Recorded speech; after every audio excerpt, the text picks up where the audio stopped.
ನಿನ್ನ ಹರಕೆ ತೀರ್ಸಿದ್ದೀನಿ. ಇನ್ನು ನಿಂದೆ ಜವಾಬ್ದಾರಿ. ನಿನ್ ಮೇಲೆ ಭಾರ ಹಾಕ್ತಿದ್ದೀನಿ ತಾಯಿ. ನನ್ನ ಮಗನ್ನ ಉಳಿಸು.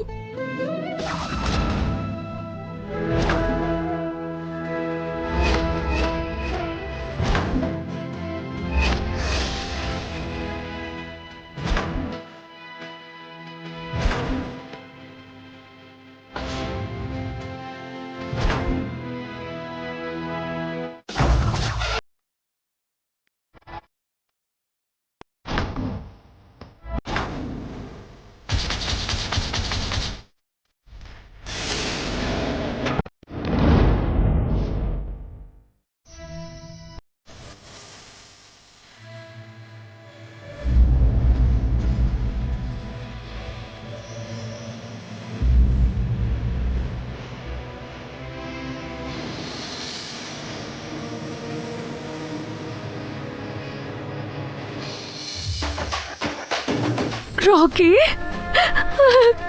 ರಾಕಿ,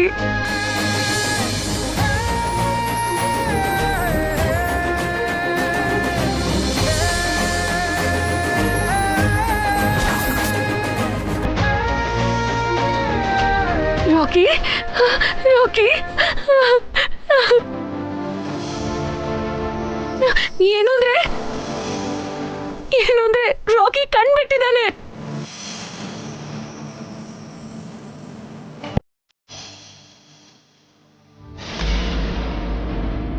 ರಾಕಿ,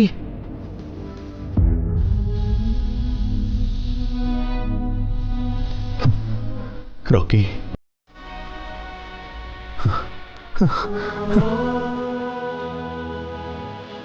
ರಾಕಿ,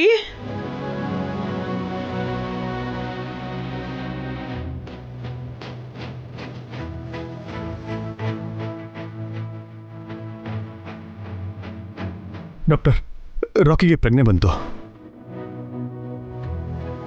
ಇವಾಗ ಹೆಂಗಿದ್ಯಪ್ಪ? ಎಲ್ರೂ ಕ್ಲಿಯರ್ ಆಗಿ ಕಾಣಿಸ್ತಿದ್ದಾರಾ?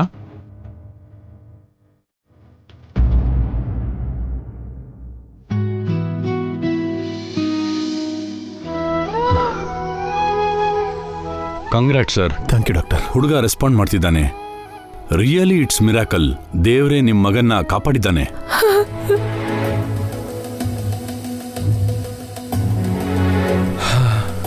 ಅಮ್ಮ, ನೀನಿದ್ದೀಯಮ್ಮ. ನನ್ನ ಮಗನ್ನ ಕಾಪಾಡ್ಬಿಟ್ಟೆ.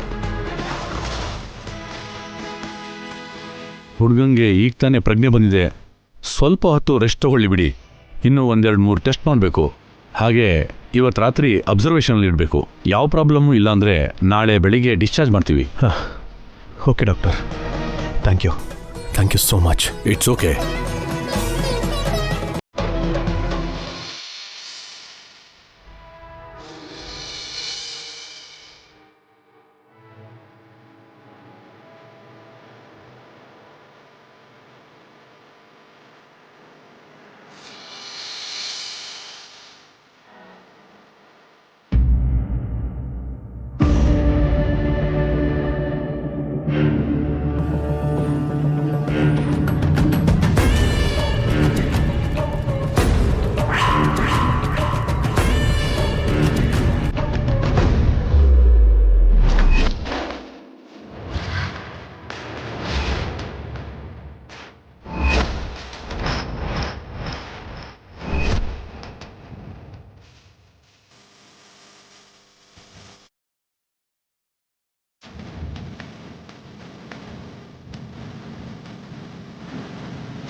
ತುಂಬ thanks Harika.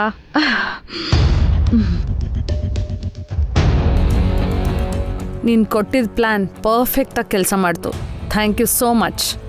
My pleasure madam. But ಇದು ತುಂಬ ಚಿಕ್ಕ ಪ್ಲ್ಯಾನ್. ಆದರೆ ದೊಡ್ಡದಾಗಿ ಸದ್ ಮಾಡ್ತು. ನಾನು ನನ್ನ ಟಾರ್ಗೆಟ್ ರೀಚ್ ಆದೆ. ರಾಕಿ ದೃಷ್ಟಿಲಿ ರಿಜಿಸ್ಟರ್ ಆಗಿದ್ದೀನಿ. ರಾಕಿ ಸ್ಕೂಲಿಂದ ಬರಬೇಕಾದ್ರೆ ಆಟೋ ಡ್ರೈವರ್ ಪಂಚರ್ ಮಾಡಿಸಿದ್ದು, ನಮ್ಮ ಕಡೆಯವನಿಂದಾನೇ ರಾಕಿ ಆಕ್ಸಿಡೆಂಟ್ ಮಾಡಿಸಿದ್ದು, ನಾನು ರಾಕಿನ ಹಾಸ್ಪಿಟಲ್ನಲ್ಲಿ ಅಡ್ಮಿಟ್ ಮಾಡಿದ್ದು, ಈ ಥರ ರಾಕಿಗೆ ಹತ್ರ ಆಗಿದ್ದು. ತುಂಬ ಅದ್ಭುತವಾದ ಪ್ಲಾನ್ ಹೇಳಿದ್ಯಾ. ಅನ್ಕೊಂಡಿದ್ದು ಅನ್ಕೊಂಡಾಗೆ ನಡೀತು.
ನೀವಿಬ್ರು ಇಲ್ಲೇ ಇರಿ, ನಾನು ಹೋಗಿ ತಗೊಂಬರ್ತೀನಿ.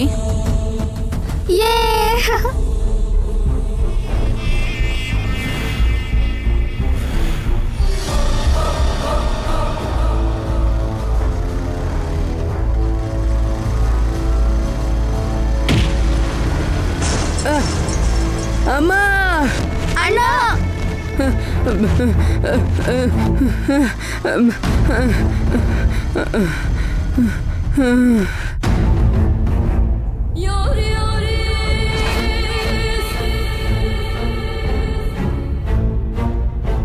ಹುಡುಗನ್ನ ಈಗಲೇ ಹಾಸ್ಪಿಟಲ್ ಕರ್ಕೊಂಡು ಹೋಗ್ತೀನಿ. ನನ್ನ ಕಾರಲ್ಲಿ ಮಲಗಿಸಿ.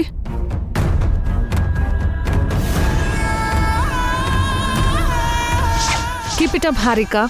ನಾನು ಟೆಸ್ಟ್ ಮಾಡಿದ್ದಕ್ಕಿಂತಲೂ ಜೀನಿಯಸ್ ನೀನು. Thanks ma'am. ಆದರೆ ನನಗೊಂದು ಅರ್ಥ ಆಗಲಿಲ್ಲ.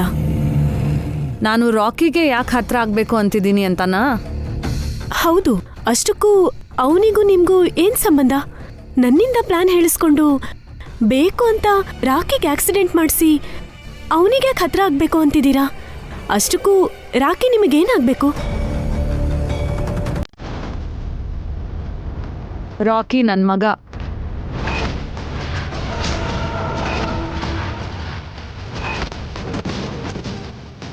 ವಾಟ್? ಎಸ್, ರಾಕಿ ನನಗೆ ಮಗ ಆಗ್ತಾನೆ. ಹೇಗೆ ಮ್ಯಾಮ್? ರಾಕಿ ವಸುಕನ್ ಮಗ ಅಲ್ವಾ? ಕರೆಕ್ಟೇ, ರಾಕಿ ವಸುಗೆ ಹೆತ್ತ ಮಗನೇ. ಮತ್ತೆ ನಿಮ್ಮ ಮಗ ಅಂತಿದ್ದೀರಾ? ರಾಕಿಗೆ ವಸು ಹೆತ್ತ ತಾಯಿ ಆದ್ರೆ ನನ್ನ ಗಂಡ ಹೆತ್ತ ತಂದೆ.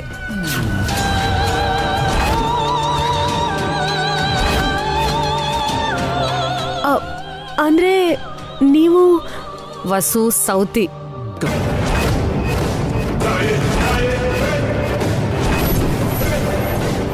ಅವರು ವಸುಗೆ ವಿಚ್ಛೇದನ ಕೊಟ್ಮೇಲೆ ನನ್ನ ಮದ್ವೆ ಆದ್ರು. ಏನಂದ್ರೆ ವಸು ಅಕ್ಕ ಡಿವೋರ್ಸಾ? ವಿಧವೆ ಅಲ್ವಾ? ವಸು ವಿಧವೆ ಅಂತ ನಿನಗ್ಯಾರು ಹೇಳಿದ್ರು? ಹಾಗೆ ಹೇಳಿನೇ ವಸು ಅಕ್ಕ ಅಭಿಭಾವನ ಮದ್ವೆ ಆಗಿದ್ದು. ಸುಳ್ಳು ಹೇಳಿ ಮದ್ವೆ ಆಗಿದ್ದಾಳಾ? ಅವಾಗ ಅವರಿನ್ನೂ ಬದುಕೇ ಇದ್ರು. ಅದಕ್ಕೂ ಮುಂಚೆ ಅವ್ರನ್ನ ಅವ್ರ ಅಪ್ಪ ಅಮ್ಮ ಮನೆಯಿಂದ ಆಚೆ ಕಳಿಸಿದ್ರು. ಹಾಗಾದ್ರೆ ವಸು ಅಕ್ಕ ಎರಡನೇ ಮದ್ವೆಗೂ ಮುಂಚೆ ವಿಧವೆ ಆಗಿರ್ಲಿಲ್ವಾ? ವಿಚ್ಛೇದನ ತಗೊಂಡಿದ್ರಾ? ಹೌದು, ಆಮೇಲೆ ಅವರು ನನ್ನ ಮದ್ವೆ ಮಾಡ್ಕೊಂಡ್ರು. ಈ ವಿಷಯ ಮನೇಲಿ ಗೊತ್ತಾದ್ರೆ ಆ ವಸು ಅಕ್ಕನ ಕಥೆ ಮುಗೀತು. ತಕ್ಷಣ ಕತ್ತೆ ಹಿಡಿದು ಆಚೆ ತಳ್ತಾರೆ. ವಸು ಅಕ್ಕ ಬೀದಿಗೆ ಬೀಳ್ತಾಳೆ. ಅದು ನನ್ನ ಉದ್ದೇಶ ಅಲ್ಲ. ವಸು ಅಕ್ಕ ನನ್ನನ್ನ ಆ ಮನೆಯಿಂದ ಓಡಿಸಿದಾಳೆ. ನಾನೀಗ ವಸು ಅಕ್ಕನ ಆ ಮನೆಯಿಂದ ಓಡಿಸ್ತೀನಿ. ನೀನ್ ಹಾಗೆ ಮಾಡಬಾರ್ದು. ನನಗಿದು ಒಳ್ಳೆ ಅವಕಾಶ ಮ್ಯಾಮ್. ಅದಕ್ಕಿಂತ ಒಳ್ಳೆ ಚಾನ್ಸ್ ನಾನು ನಿನಗೆ ಕೊಡ್ತೀನಿ. ವಸು ಅಕ್ಕ ಬೀದಿಗೆ ಬೀಳೋದಕ್ಕಿಂತ ಇನ್ನೇನ್ ಸಂತೋಷ ಇರುತ್ತೆ ನನಗೆ? ಆಲ್ರೆಡಿ ನೀನು ರೋಡಲ್ಲಿದ್ಯಾ. ವಸು ಕೂಡ ರೋಡಿಗೆ ಬಂದರೆ ಸ್ವಲ್ಪ ಹೊತ್ತು ಮಾತ್ರ ನಿನಗೆ ಸಂತೋಷ ಇರುತ್ತೆ. ಆಮೇಲೆ ನಿನಗೇನು ಲಾಭ ಸಿಗುತ್ತೆ? ವಸು ಅಕ್ಕನ ಮೇಲೆ ನನಗೆ ತುಂಬಾ ಕೋಪ ಇದೆ ಮ್ಯಾಮ್. ಪ್ರತೀಕಾರ ತೀರಿಸ್ಕೋಬೇಕು. ದೊಡ್ಡದಾಗಿ ಪ್ರತಿಫಲ ಕೊಡದೇ ಇರೋ ಪ್ರತೀಕಾರ ವೇಸ್ಟ್ ಹಾರಿಕಾ. ಫಸ್ಟ್ ನಾವು ಬಲಶಾಲಿ ಆಗಬೇಕು, ಆಮೇಲೆ ನಮ್ಮ ಶತ್ರುಗೆ ಬಲವಾಗಿ ಹೊಡಿಬೇಕು. ಅಷ್ಟಕ್ಕೂ ನಿಮ್ ನಿಜವಾದ ಪ್ಲಾನ್ ಏನು ಮ್ಯಾಮ್? ನನ್ನ ಗಂಡ ಬಿಸ್ನೆಸ್ ಮಾಡಿ ಚೆನ್ನಾಗೇ ಸಂಪಾದನೆ ಮಾಡಿದ್ದಾನೆ. ಈ ನಡುವೆ ತೀರ್ಕೊಂಡ.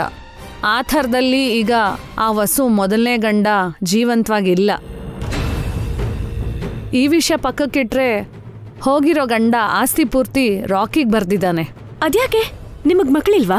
ಇಲ್ಲ, ಅದಕ್ಕೆ ಅವ್ರಿಗೆ ಹೋಗಕ್ಕೆ ಮುಂಚೆ ರಾಕಿ ಮೇಲೆ ಪ್ರೀತಿ ಹುಡ್ತು. ರಾಕಿಗೆ ಯಾರ ಜೊತೆ ಇರ್ತಾನೋ ಅವರಿಗೆ ಆಸ್ತಿ ಪೂರ್ತಿ ಅನುಭವಿಸೋ ಹಕ್ಕಿರುತ್ತೆ. ಅಂದ್ರೆ ಆಸ್ತಿಗೋಸ್ಕರ ರಾಕಿನ ಹತ್ರ ಮಾಡ್ಕೋಬೇಕು ಅಂತಿದ್ದೀರಾ? ಮತ್ತಿನ್ನೇನು, ನನ್ನ ಗಂಡನ ಮೊದಲನೇ ಹೆಂಡತಿ ಮಗನ ಮೇಲೆ ಪ್ರೀತಿ ಅಂತ ಅನ್ಕೊಂಡಿದ್ಯಾ? ರಾಕಿ ನನ್ನ ಹತ್ರ ಬಂದರೆ ಆಸ್ತಿ ನನ್ನ ಸ್ವಂತ ಆಗುತ್ತೆ. ರಾಕಿ ಗಾರ್ಡಿಯನ್ ಆಗಿ ಪೂರ್ತಿ ಆಸ್ತಿನ ನಾನು ಅನುಭವಿಸ್ತೀನಿ. ಅದಕ್ಕೆ ರಾಕಿ ನನಗೆ ಬೇಕು.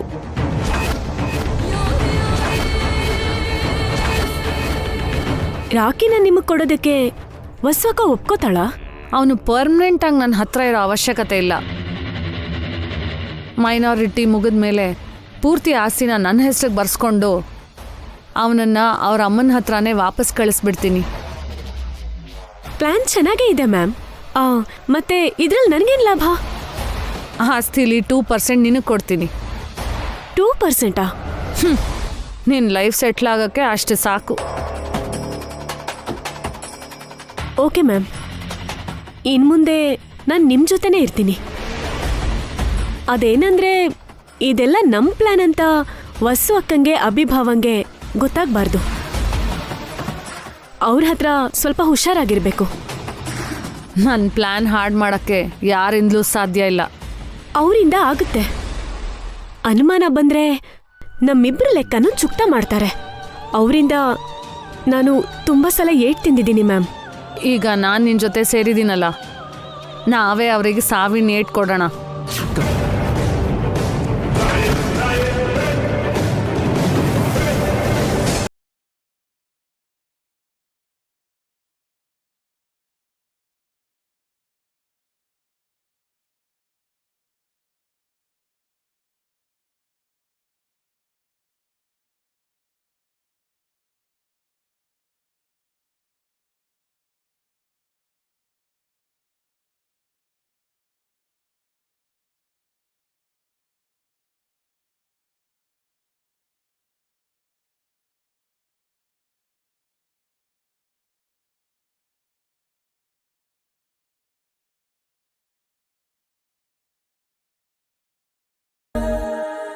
ನೀನ್ ಸೇಫಾಗಿ ವಾಪಸ್ ಬಂದಿದ್ದು ಖುಷಿ ಆಗ್ತಿದೆ ಅಣ್ಣ. ಇವಾಗ ಹೇಗಿದೆಯಾ ರಾಕಿ? ಪರವಾಗಿಲ್ಲ ದೊಡ್ಡಪ್ಪ. ಇನ್ ಮುಂದೆ ನೀನು ಹುಷಾರಾಗಿರ್ಬೇಕು ರಾಕಿ. ಆಯ್ತು ಚಿಕ್ಕಪ್ಪ. ಯಾರ ದೃಷ್ಟಿ ಬಿತ್ತೋ ನಿನಗೀಗಾಯ್ತು ರಾಕಿ. ದಿನ ಸ್ಕೂಲ್ಗೆ ಹೋಗ್ತಾ ಬರ್ತಾ ಸ್ವಲ್ಪ ಹುಷಾರಾಗಿರು.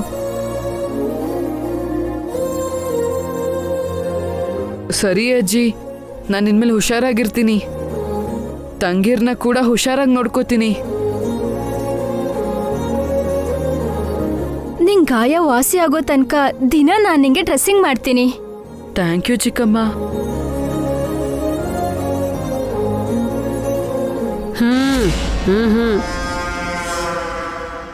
ರಾಕಿಗೇನಾದ್ರೂ ಡಯಟ್ ಹೇಳಿದಾರ ವಸು? ಏನೂ ಇಲ್ಲ ಅಕ್ಕ, ಎಲ್ಲ ತಿನ್ಬೋದು ಅಂತ ಹೇಳಿದ್ದಾರೆ. ನಿನ್ ಜಾತಕ ತುಂಬಾ ಚೆನ್ನಾಗಿದೆ ಕಣ್ಣೋ ರಾಕಿ. ಎಲ್ಲಾನು ನೀನು ಕೂಡ್ ಬರ್ತಾ ಇದೆ.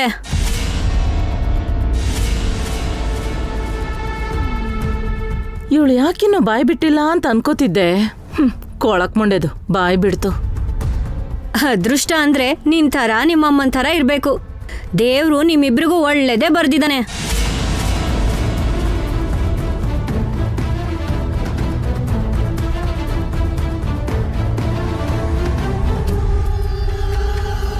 ರಾಕಿ ಒಂದು ಅಪಘಾತದಿಂದ ಆಚೆ ಬಂದು ಹುಷಾರಾಗಿ ಮನೆಗೆ ಬಂದಿದ್ದಾನೆ ಅಂತಂದ್ರೆ ಏನ್ ಮಾತು ದಮಯಂತಿ? ನಾನೇನಂತ ಆಡ್ಬಾರ್ದಂದೆ ಅಮ್ಮ, ಇರೋ ವಿಷಯನೇ ಅಲ್ವಾ ಹೇಳಿದ್ದು. ಇಂಥ ಸಮಯದಲ್ಲಿ ಅಂತ ಮಾತು ಬೇಕಾದ ಮಯಂತಿ. ಸಮಯಕ್ಕೆ ತಕ್ಕಂಗೆ ಮಾತಾಡ್ತಿದ್ದೀನಿ ಅಣ್ಣ. ನನ್ ಮಗಳು ಒಡವೆಗೋಸ್ಕರ ದುಡ್ಡು ಕೇಳ್ದೆ, ಈಗ ಸಮಯ ಅಲ್ಲ ಅಂದ್ರಿ. ಅದೇ ರಾಕಿಗೆ 2 ಚಿಕ್ಕ ಏಟಾಗಿದ್ದಕ್ಕೆ ಕುಟುಂಬ ಪೂರ್ತಿ ಗಾಬರಿ ಬಿದ್ದು ಲಕ್ಷಾಂತರ ರೂಪಾಯಿ ಖರ್ಚು ಮಾಡಿದ್ರಿ.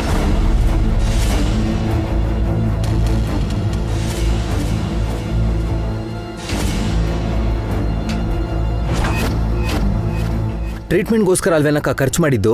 ಅದನ್ನೇ ಅದೃಷ್ಟ ಅಂತಾರ್ ಕಣೋ ತಮ್ಮಯ್ಯ. ಅವ್ರಿಗೆ ಕೂಡ್ ಬಂದಿದೆ ಅಂತಂದೆ. ನಮ್ ಜೀವನ ಏನೋ ಹೀಗಿದೆ. ಏನ್ ಪ್ರಯೋಜನ? ಯಾರು ಹೇಳೋರಿಲ್ಲ ಕೇಳೋರಿಲ್ಲ. ಏನೇ ನಿನ್ನ ರೋದ್ನೆ? ರಾಕಿಗೆ ದುಡ್ಡು ಖರ್ಚು ಮಾಡಿದ್ರು ಅಂತನಾ ಇಲ್ಲ ನಿನಗ್ ದುಡ್ಡು ಕೊಟ್ಟಿಲ್ಲ ಅಂತನಾ? ನನ್ ಕೊರ್ಗು ಏನೇ ಇದ್ರು ಯಾರ್ ತಲೆ ಕೆಡಿಸ್ಕೋತಾರೆ? ಆ ದೇವ್ರಿಗೆ ನನ್ ಮೇಲ್ ದಯೆ ಇಲ್ಲ. ಅದೇ ರಾಕಿ ಅವ್ರ ತಂದೆ ವಸು ಅತ್ಗೆ ಅವ್ರ ಗಂಡ ಸತ್ತೋಗಿದ್ದಕ್ಕೆ ಅಭಿ ಅಣ್ಣನ್ ರೂಪದಲ್ಲಿ ದೇವ್ರು ರಾಕಿಗೆ ತಂದೆನ, ವಸು ಅತ್ಗೆಗೆ ಗಂಡನ್ನ ಕೊಟ್ಟಿದ್ದಾನೆ.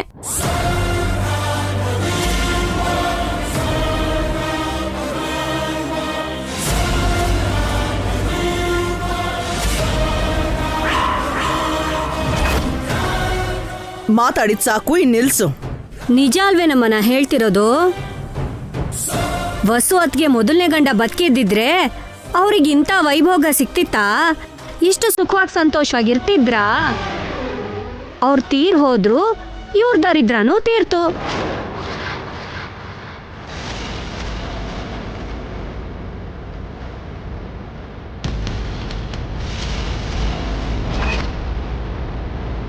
ದಮಯಂತಿ, ನಿಲ್ಲಿಸ್ತೀಯಾ? ಬಾಯಿ ಮುಚ್ಚು ಸಾಕು. ನಿಜವಾಗ್ಲೂ ನೀನ್ ದೇವ್ರು ಅಣ್ಣ. ಇವ್ರಿಗೆ ಇವ್ರ ಮಗಂಗೆ ಹೊಸ ಜೀವನ ಕೊಟ್ಟಿದ್ಯಾ. ಇಲ್ಲ ಅಂದ್ರೆ ಬೀದಿಗ್ ಬಿದ್ದು ಬೇಡ್ಕೊಂಡ್ ತಿನ್ಬೇಕಾಗಿತ್ತು.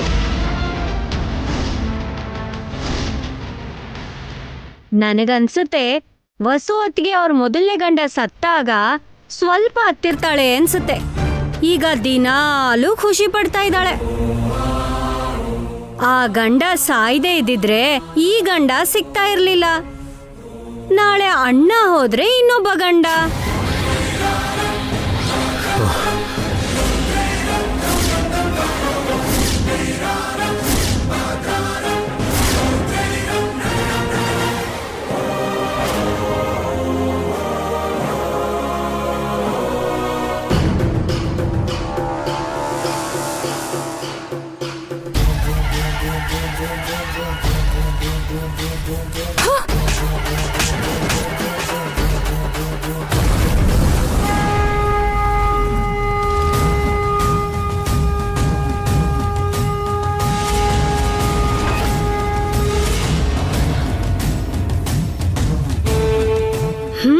ನನ್ನೇ ಹೊಡಿತ್ಯಾ? ಇನ್ನೊಂದು ಮಾತೇನಾದ್ರೂ ಆಡಿದ್ರೆ ಸಾಯಿಸ್ಬಿಡ್ತೀನಿ. ನೋಡಿದ್ಯಾಮ್ಮ, ನಿನ್ ಕಣ್ಮುಂದೆನೆ ನಿನ್ ಮಗಳಿಗೆ ನಿನ್ ಸೊಸೆ ಹೊಡೆದ್ಲು. ಭಾಸ್ಕರ ಅಣ್ಣ, ಅಭಿ ಅಣ್ಣ, ವಸು ಅತ್ಗೆ ದೌರ್ಜನ್ಯ ನೋಡಿದ್ರಾ? ಲೋ ತಮ್ಮಯ್ಯ, ಈ ದಬ್ಬಾಳಿಕೆ ನೋಡಿದ್ಯಾ? ಸುಮಂಗ್ಲಿ ಅತ್ತೆ, ಪಾವನಿ ಅತ್ಗೆ, ಒಂದ್ ಹೆಣ್ಣಿನ ಮೇಲೆ ನಡೆದಿರೋ ದಾಳಿ ನೋಡಿದ್ರಾ? ಮುಚ್ಚು ಬಾಯಿ. ಹೆಣ್ಣಿನ ತರ ನಡ್ಕೊಂಡಿದ್ಯಾ ನೀನು? ವಸು ನಿನ್ನ ಹೊಡಿದೇ ಇದ್ದಿದ್ರೆ ಆ ಕೆಲಸ ನಾನೇ ಮಾಡ್ತಿದ್ದೆ. ಅಮ್ಮ, ನೀನ್ ನನ್ನ ಮಗಳಾಗಿರೋದಕ್ಕೆ ನನಗೆ ನಾಚಿಕೆ ಆಗ್ತಿದೆ.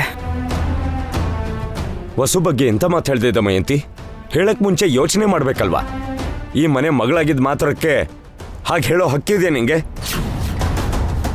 ಗಂಡ ಸಾಯ್ಲಿ ಅಂತ ಯಾವ ಹೆಂಡ್ತಿನೂ ಆಸೆ ಪಡಲ್ಲ ದಮಯಂತಿ. ನಿನ್ ಗಂಡ ನಿನ್ನ ಬಿಟ್ಟು ಹೋಗಿದ್ದಕ್ಕೆ ನೀನು ಇಷ್ಟು ದುಃಖ ಪಡ್ತಿದ್ಯಾ? ಅಂಥದ್ರಲ್ಲಿ ನೀನ್ ವಸುಗ್ ನೋವು ಮಾಡ್ಬೋದಾ? ಆಡಬಾರ್ದು ಮಾತನ್ನೆಲ್ಲ ಮಾತಾಡಿ ತುಂಬ ದೊಡ್ಡ ತಪ್ಪು ಮಾಡಿದೆ ದಮಯಂತಿ. ಅವರು ವಸುಂಧರ ಆಗಿದ್ದಕ್ಕೆ ತಾಳ್ಮೆಯಿಂದ ನಿನ್ನ ಸಹಿಸ್ಕೊಂಡು ಹೊಡೆದು ಸುಮ್ಮನಾಗಿದ್ದಾರೆ. ಅವ್ರ ಜಾಗದಲ್ಲಿ ಬೇರೆ ಯಾರೇ ಇದ್ದಿದ್ರು ಇಷ್ಟೊತ್ತಿಗೆ ನಿನ್ನ ಕತ್ನ ಹಿಡಿದು ಮನೆಯಿಂದ ಆಚೆ ಹಾಕ್ತಾ ಇದ್ರು.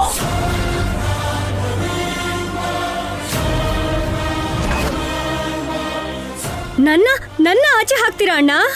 ಹೆಣ್ಮಕ್ಕಳಿಗೆ ತವ್ರ ಮನೆ ಮೇಲೆ ಪ್ರೀತಿ ಮಮಕಾರ ಇರಲೇಬೇಕು. ಹಾಗಂತ ಅಣ್ಣ ತಮ್ಮಂದ್ರ ಹೆಂಡತಿ ಮೇಲೆ ಅಸೂಯೆ ದ್ವೇಷ ಇರಬಾರ್ದು. ಅದಲ್ಲ ಅಣ್ಣ, ವಸು ಅತ್ಗೆ ಮೊದಲನೇ ಗಂಡ ಜೀವಂತವಾಗಿದ್ದಿದ್ರೆ ಆ ಹಳೇದೆಲ್ಲ ಯಾವತ್ತೋ ಸಮಾಧಿ ಆಗೋಗಿದೆ ದಮಯಂತಿ. ನೀನದನ್ನ ಪದೇ ಪದೇ ಆಚೆ ತರಕ್ ಹೋಗ್ಬೇಡ. ವಸು ಅವ್ರಿಗೆ ನಾನು, ಈ ಮನೆ ಕುಟುಂಬ ಬಿಟ್ರೆ ಬೇರೆ ಏನೂ ಇಲ್ಲ. ಅವ್ರ ಗಂಡನೂ ನಾನೇ, ರಾಕಿ ತಂದೆನೂ ನಾನೇ. ಇನ್ನೊಂದ್ಸಲ ಈ ಪ್ರಸ್ತಾವನೆ ತರಕ್ ಹೋಗ್ಬೇಡ.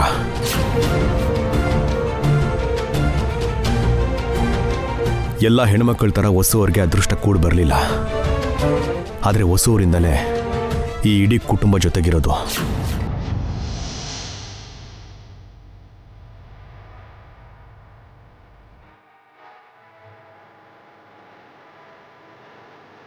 ಈ ಮನೆಯಲ್ಲಿ ಅವರು ಎಷ್ಟು ಸಂತೋಷವಾಗಿದ್ದಾರೋ ಗೊತ್ತಿಲ್ಲ, ಆದರೆ ಅವರಿಂದ ಈ ಇಡೀ ಕುಟುಂಬ ಸಂತೋಷವಾಗಿದೆ ಇವತ್ತು.